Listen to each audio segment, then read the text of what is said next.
In the bustling and thriving city of Port Harcourt, there once lived a young man called Chukwuemeka. Chukwuemeka was a bright and humorous young man, known for making people laugh even when they felt so sad. But underneath his charisma, Chukwuemeka had a sneaky side. He was very greedy, and his greed led him to do terrible things just to get what he wanted. When Chukwuemeka was in secondary school, his room was always filled with books. But these were not just his books. They were books he had stolen from his classmates, even from his closest friends. One day, his friend Otta bought some brand new textbooks and brought them to school. As they chatted, Otta placed his school bag on his desk. He laughed, getting carried away in the conversation, but when he turned back, he noticed something strange. His bag felt lighter. All his new textbooks were gone. Otta pleaded with his friends to help him find the books, but no one admitted to seeing them. One early morning, as Otta was going to school, he decided to check on Chukwuemeka since they lived along the same route to school. Chukwuemeka was in the bathroom. So Engineer Afani, Chukwuemeka's uncle, told Otta, "You can go to his room and wait for him." As Otta sat there, he noticed piles of books scattered on the ground. Curious, he took a closer look and, to his shock, lying among them were his missing textbooks. Furious, Otta waited for Chukwuemeka to come out of the bathroom. When Chukwuemeka finally came out, he noticed the frown on Otta's face. When he saw that Otta's attention was focused on the pile of books, he knew he had been caught, and there was no way out. Trying to deflect, Chukwuemeka said, "Otta, thank God you're here. First time to have you in my place. Why not take a seat? I'll be ready in a moment." Otta could not hold back his anger anymore. He confronted him. "So, it was you who stole my books. How could you do such a wicked thing? I begged everyone, including you, and you said nothing. I'll tell our classmates and report you to our class teacher." Realizing he was caught, Chukwuemeka quickly fell to his knees and begged Otta to keep it a secret between them. Although Otta was very upset, he agreed to take his books back, but from that day on, he was very careful around Chukwuemeka. Still, Chukwuemeka didn't change. He continued stealing from his classmates and showed no sign of regret. He had 5 close friends, and they were always together. One day, Otta told their friends about the stolen books in Chukwuemeka's room. They all laughed it off, joking that Chukwuemeka might open a bookshop someday. However, Chukwuemeka's bad behavior soon began to influence his friends. Gradually, they too started stealing from others, first pens, then books, and even school bags. Their classmates grew terrified whenever they were around. As their school years drew to an end, Chukwuemeka's uncle walked into his room one day and was shocked to see a mountain of stolen books piled up. Furious, he called out, "Chukwuemeka, get in here now." When Chukwuemeka arrived, his uncle demanded, "What is the meaning of this? Who owns all these books?" Chukwuemeka had no answer. He just stared at his uncle, wishing the ground would open up and swallow him. His uncle, too angry to hold back, declared, "I can't house a thief anymore. Chukwuemeka, you must leave my house this month. I won't go to jail because of something you did. I'm sending you back to your parents in the village. They should deal with you." But Chukwuemeka, ever cunning, refused to return to the village. Instead, he maneuvered his way to squat with one of his friends. After secondary school ended, some of Chukwuemeka's friends secured admission into higher institutions, but Chukwuemeka had to work to save money to further his education. He had an elder sister, Linda, who was married to a personnel manager at an oil servicing company. One day, he went to see her, hoping for her help. "Sister," he called teasingly, "help your brother. You are my last hope. Just talk to your husband for me. Nothing is too small. Even a security job. As long as I have food on my table, I'll be grateful.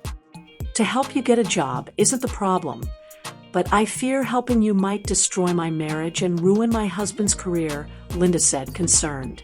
Sister, believe me, I've changed. I'm not that person anymore. All my friends are in university now. I want that too. Linda sighed.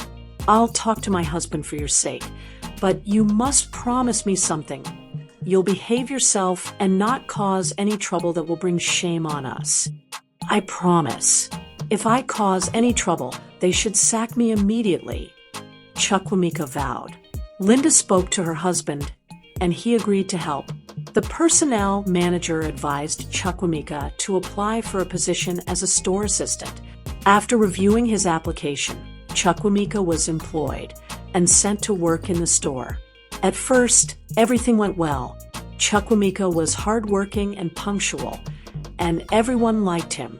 But soon, he discovered that his boss and supervisor were secretly selling the company's equipment and sharing the profits. Let's bring him in, the store manager suggested to the supervisor. If we give him a small cut, he'll be happy, and being related to the personnel manager could give us more protection. They introduced Chukwuemeka into their shady dealings, and at first he played along.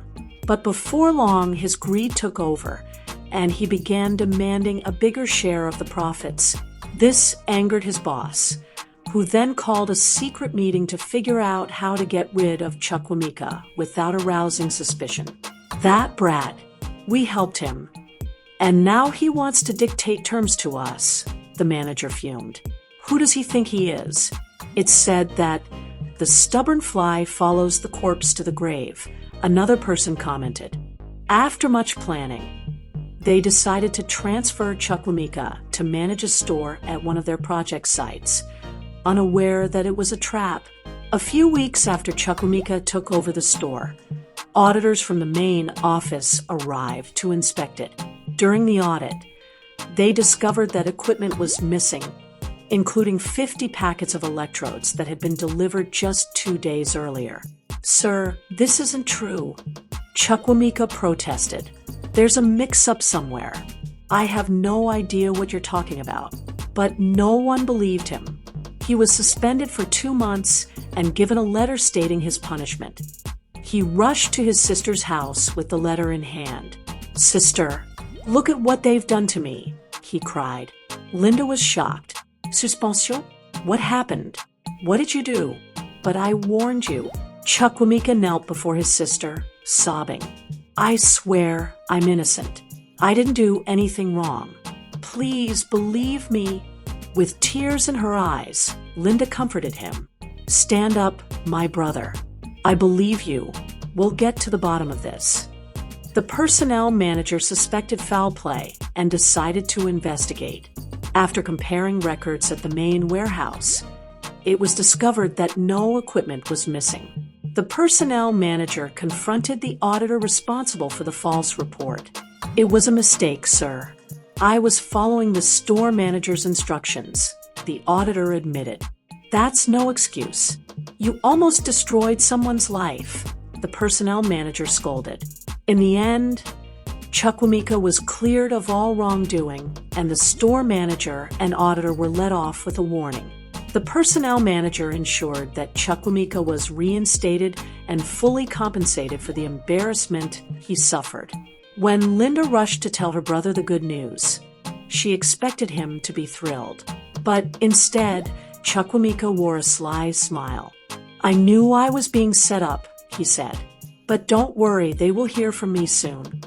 The next day, Chukwuemeka returned to work at the project site. Meanwhile, at the main office, the store manager and supervisor nervously discussed the situation. Chukwuemeka is back, the supervisor said, his voice trembling. He knows we're the ones who set him up. What's he going to do?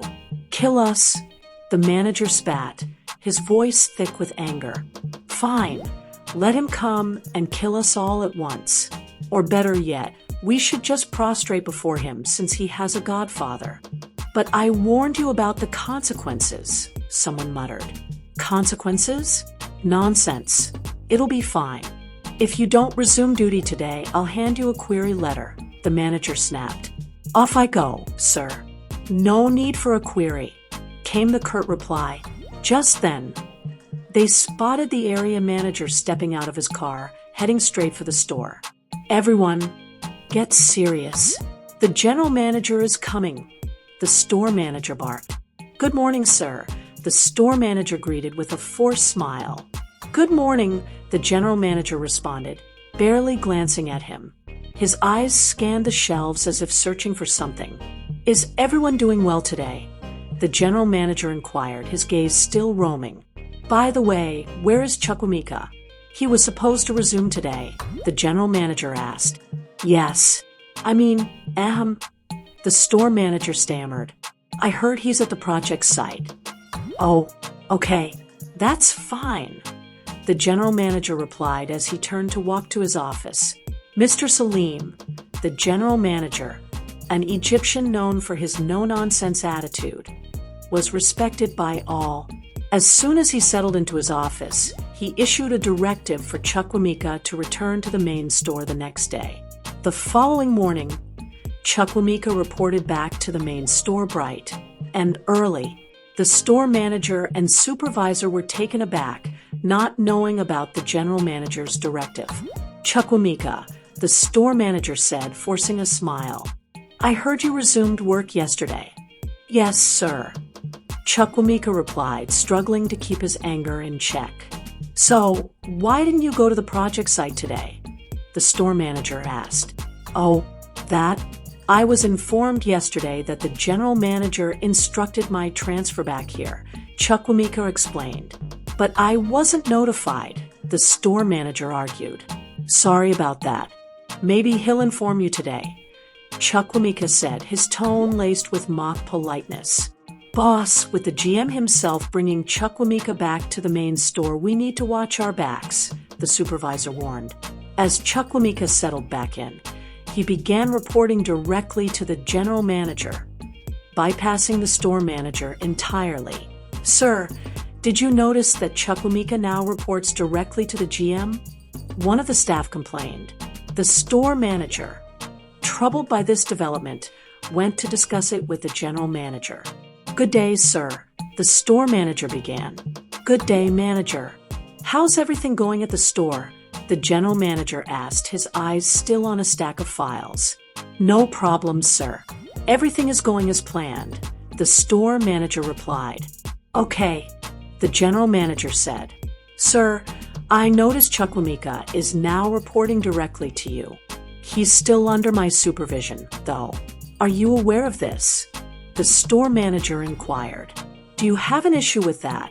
The general manager asked without looking up. No, not at all, sir, the store manager answered. Good. He is now working directly under me, the general manager stated. If you'll excuse me, I have work to do. As the store manager spoke with the general manager, Chukwuemeka listened from outside. When the manager opened the door to leave, Chukwuemeka prepared to enter. Good day, sir, Chukwuemeka greeted, feigning casualness. Oh, Chukwuemeka, come in, the general manager said, motioning him inside. Have a seat. Thank you, sir, Chukwuemeka said as he took his seat. The store manager, lingering to eavesdrop, felt his anger and frustration mounting. When he stormed back into the store, his face was a mask of rage. Can you believe it? The GM now treats Chukwuemeka with more respect than us, he fumed. I saw it coming. I warned you, but you didn't listen. We're in trouble now, the supervisor said, anxiety creeping into his voice. We might lose our jobs. You should see how Chukwuemeka plays his cards. Just wait and see, the store manager fumed. At lunch, Chukwuemeka sat at a restaurant, plotting his next move. It's time to show them the exit door. They stepped on my toes. They will regret it, he mused. As the day ended, Chukwuemeka remembered his promise to bring 2 beautiful young women to the club for the general manager. Hey man, you're still up for the club plans? The GM called from the window.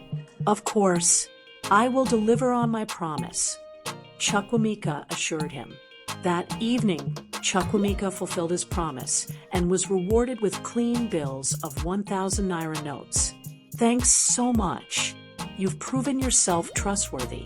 Take this," the general manager said, handing him the money.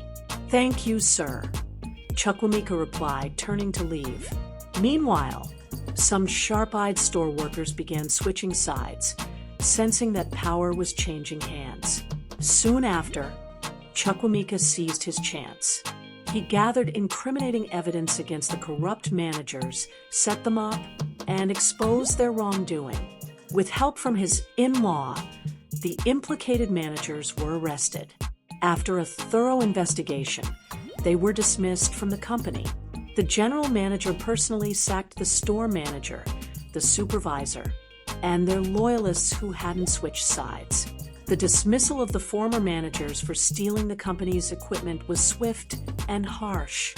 Stripped of their benefits, they were left with nothing but regret. The shock waves of their firing reverberated through the office. But for Chukwuemeka, it was an opportunity. He was swiftly promoted to store manager. "This calls for celebration," Chukwuemeka declared with a broad smile. That night, Chukwuemeka threw a lavish party at one of the city's most luxurious hotels. His sister and her husband were the special guests of honor. The atmosphere was electrifying, filled with music and laughter. But beneath the glitz and glamour, Chukwuemeka had a different kind of celebration in mind, one that would solidify his power and control. As the new store manager, Chukwuemeka called a meeting with all the store workers.